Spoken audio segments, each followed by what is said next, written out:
Welcome to DNS news channel.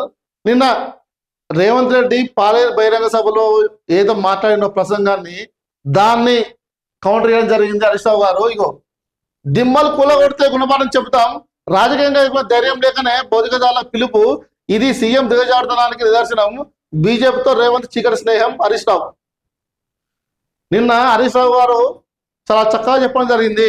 ఏం చెప్పిండు?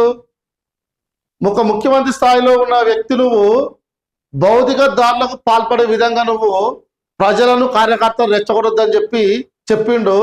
చాలా మంచి ఎవరు హరీష్ రావు చెప్పిండు. చాలా మంచి విషయం, ఇది మంచి మాట.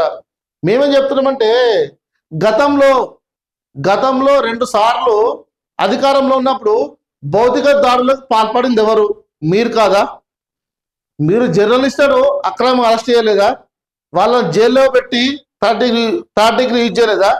వాళ్ళను అకారణంగా చెర్లపల్లి జైల్లో, చెంచగూడ జైల్లో వాళ్ళు వేయలేదా?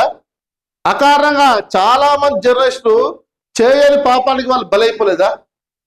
జర్నలిస్టే కాకుండా కామన్ మ్యాన్స్, సామాన్య ప్రజలు, అడ్వకేట్స్ కానీ చాలా మంది చేయని తప్పు బలైపోయారు.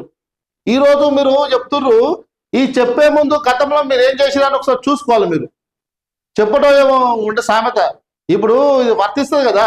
ఇప్పుడు నువ్వు మంచిగా ఉండి ఏటోనికి నువ్వు చెప్పాలి.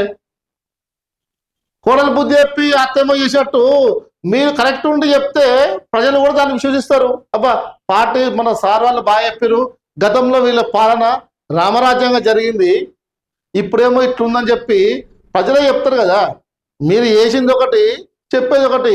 కాబట్టి ఇటువంటి అవాస్తవాలను ఎప్పుడూ చెప్పొద్దని ప్రజలు కోరుకుంటున్నారు.